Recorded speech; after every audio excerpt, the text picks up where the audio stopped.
Bienvenidos a la segunda videoclase sobre técnica de estudio. En este encuentro vamos a trabajar sobre los textos informativos. ¿Cuáles son sus características principales?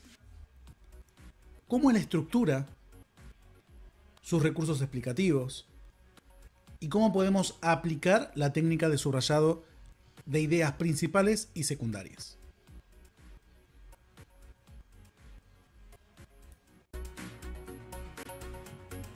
Ahora bien, ¿qué son los textos informativos? Los textos informativos son textos cuya finalidad justamente es explicar un tema. Ahora bien, tiene diferentes formas de explicarlos. ¿Por qué? Porque los textos informativos generalmente están destinados a ciertos tipos de lectores. Podemos hablar de lectores con pocos conocimientos o sin conocimientos previos, especialistas.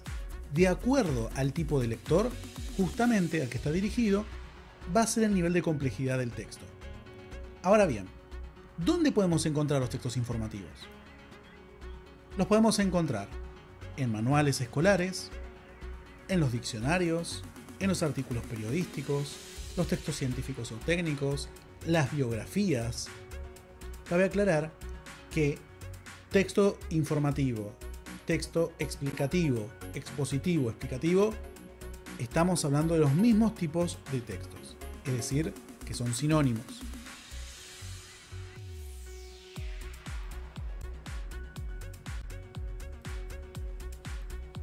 Ahora bien, hay que tener en cuenta que todo texto informativo parte de un interrogante. ¿Sí? ¿Qué es un interrogante? Es la pregunta de la que parte la explicación. Es importante reconocer a qué pregunta responde el texto. ¿Por qué? Porque justamente de ahí vamos a poder extraer cuál es el tema general del texto. Ahora bien, hay diferentes tipos de interrogantes. Tenemos interrogante explícito, que es justamente cuando la pregunta aparece escrita en el texto. Ya con anticipación puede figurar en el título, que es una célula, y a partir de ahí comenzar la explicación. Otras veces el interrogante explícito figura en el primer párrafo. Lo que hay que tener en claro es que es explícito porque está escrito en el texto. Por el contrario, si no figura la pregunta, ese interrogante lo va a tener que formular el lector. Por eso se dice que cuando la pregunta no está escrita, el interrogante es implícito. Entonces, retomando, es importante reconocer los interrogantes a los que responden los textos que nosotros estamos leyendo, para poder comprender cuál es el tema general que se está explicando. Por otro lado, los textos explicativos tienen vocabularios específicos. ¿Qué significa esto? Que justamente, como hay textos para cada área, para cada disciplina emplea un vocabulario. Por ejemplo, en un texto de matemática, un libro de matemáticas, es más que probable que encontremos palabras como ángulo, bisectriz, impar, dividir, fracciones, rectángulo. Bien. Una de las técnicas más reconocidas es la técnica de subrayado.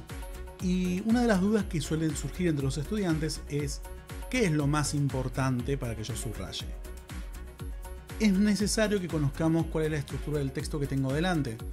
Una cosa es subrayar las ideas principales en un texto argumentativo, otro en informativo, otro en un cuento, un texto literario. Entonces, vamos paso a paso. ¿Cuál es la estructura que tiene un texto informativo? En el primer párrafo, o en los primeros párrafos, esto va de acuerdo al nivel de complejidad del texto. Recordemos que hay textos que están destinados a estudiantes de secundario, otros estudiantes de primario, otros estudiantes terciarios, universitarios y así. Lo que se hace es presentar el tema del que se va a trabajar. Y muchas veces lo que se realiza también es retomar temas anteriores para atrapar al lector, para orientarlo más y demostrar el por qué es importante. Pero digamos que lo más fundamental, que es justamente lo que yo tengo que subrayar, lo voy a encontrar generalmente en la parte del desarrollo. ¿Cuál es la parte del desarrollo? Es justamente la parte de la explicación, que es justamente responder al interrogante que plantea el texto. ¿De qué manera? Empleando los recursos explicativos. ¿Sí? En esta parte es donde nosotros tenemos que prestar mucha atención para poder subrayar las ideas principales o secundarias. Y acá lo que vamos a poder obtener, al igual que los paratextos, la lectura de los paratextos, es la idea general del texto y el tema del que trata. Una vez que el texto explicó, la parte del desarrollo va de acuerdo al tipo de texto, se puede extender 2 párrafos, 3 páginas, 10 páginas, 20. Viene la parte de la conclusión, que es el cierre del texto. En la conclusión, uno tiene que prestar atención porque no siempre, pero a veces depende del texto, se suele sintetizar las ideas principales. Además, se van a señalar los puntos que quedan pendientes y casi siempre se produce una evaluación sobre la importancia del tema. Entonces, es importantísimo poder reconocer la estructura del texto para poder aplicar mejor las técnicas de subrayado de las ideas principales y secundarias.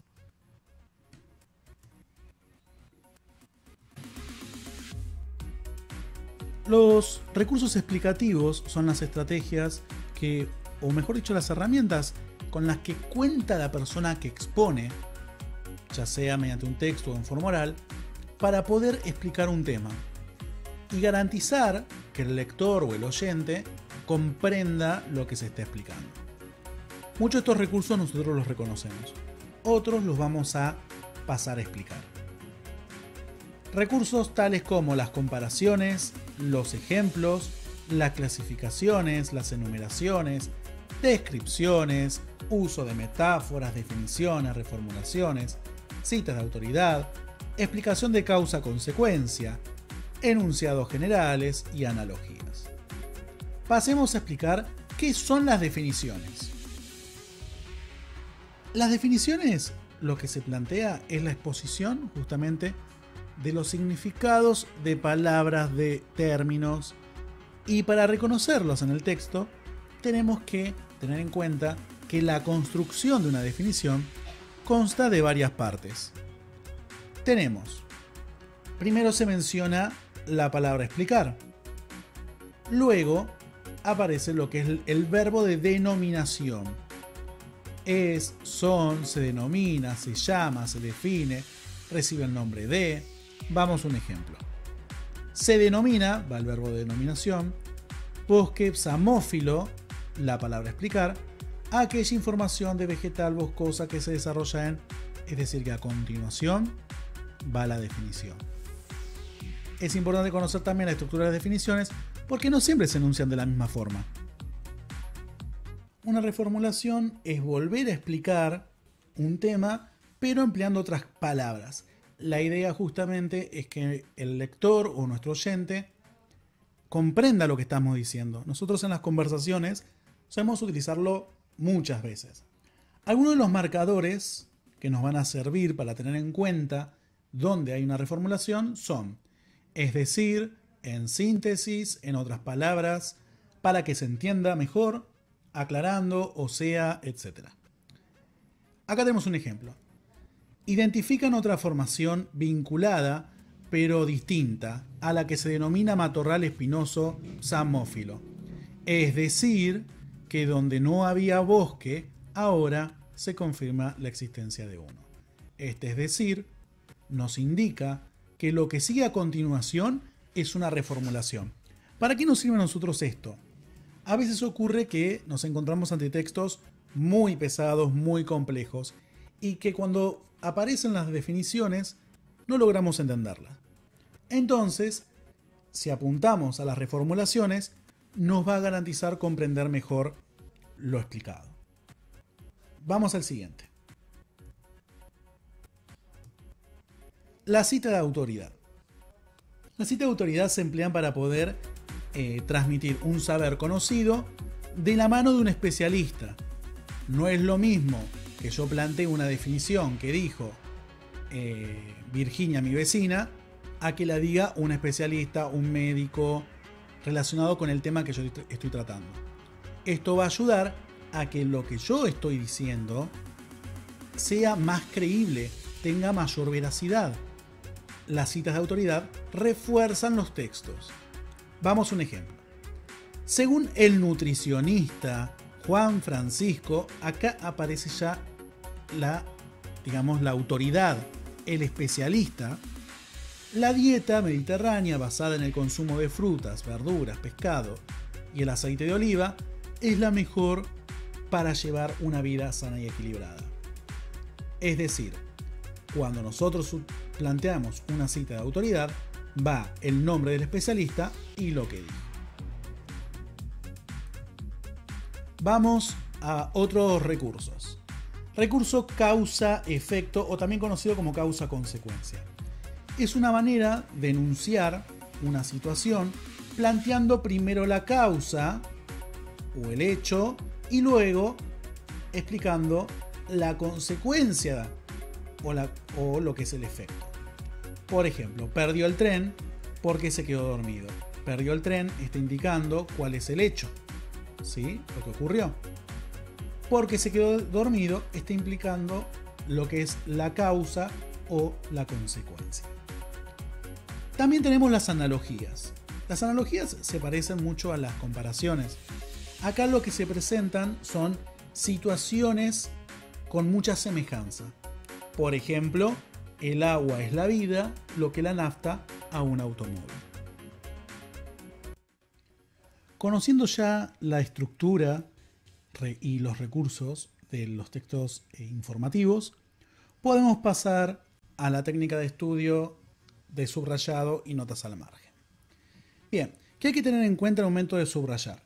Nosotros al momento de subrayar tenemos que tener en cuenta que tenemos ideas principales e ideas secundarias.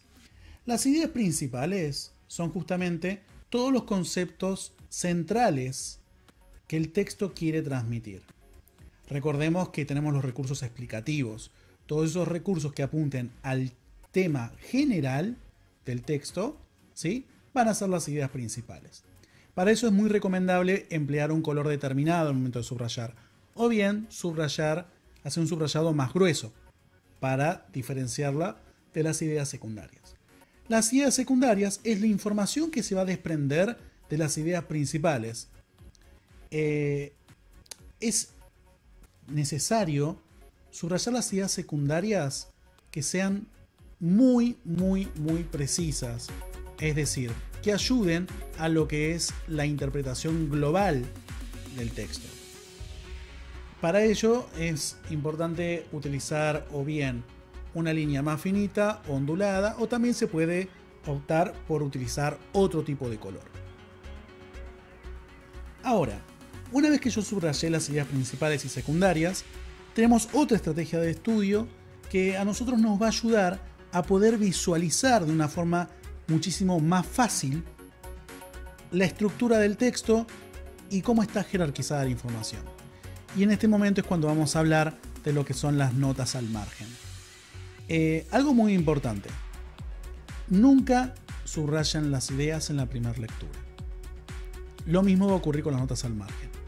Es necesario realizar varias lecturas para una buena comprensión. No voy a tener la misma interpretación ante la primera lectura o ante la segunda. Hay textos explicativos que son muy complejos y a los cuales es necesario realizar muchas lecturas. Así que este paso de la relectura es muy importante antes de apuntar a subrayar y realizar las notas al margen. Bien, revisada esta aclaración, pasamos a las notas al margen. Se suelen utilizar de una manera en paralelo a la técnica de subrayado. ¿Por qué? Porque una nota al margen es una anotación que yo hago al borde de la hoja, en el costado de la hoja, y que generalmente la anotación va junto con el subrayado. Yo ahí tengo que escribir con pocas palabras de qué trata ese subrayado. O bien, puede ser que trate de resumir lo que dice el texto en sí. Cada párrafo, ¿no? Acá tenemos un ejemplo. Fíjense que tenemos con un color un subrayado, con otro color otro subrayado, y al margen tenemos fecha, lugar, observatorios, duración, superficie afectada, epicentro, terremoto intenso. Bien, ¿para qué me sirve la nota al margen? Cuando yo vuelva a retomar el texto para estudiar, mirando las notas al margen, voy a poder visualizar cómo está ordenada la información y de qué forma está organizado el texto y de qué me está hablando. Bien. Finalizamos la clase de hoy. Vamos a hacer un pequeño resumen sobre lo que estuvimos trabajando. Trabajamos sobre los diferentes tipos de textos informativos y sobre su estructura, cómo están compuestos estos textos para garantizar una mejor comprensión. También desarrollamos en qué consisten los recursos explicativos y finalizamos con la técnica de subrayado y notas al margen. La próxima clase nos vamos a encontrar para trabajar qué son los textos argumentativos, cuál es su estructura y cuáles son sus recursos para continuar con las clases de técnicas de estudio. Eso fue todo por hoy. Este fue un video tutorial para Recreo en Acción. Mi nombre es Emanuel González y recuerden que las consultas las pueden dejar en los comentarios. Hasta la próxima clase.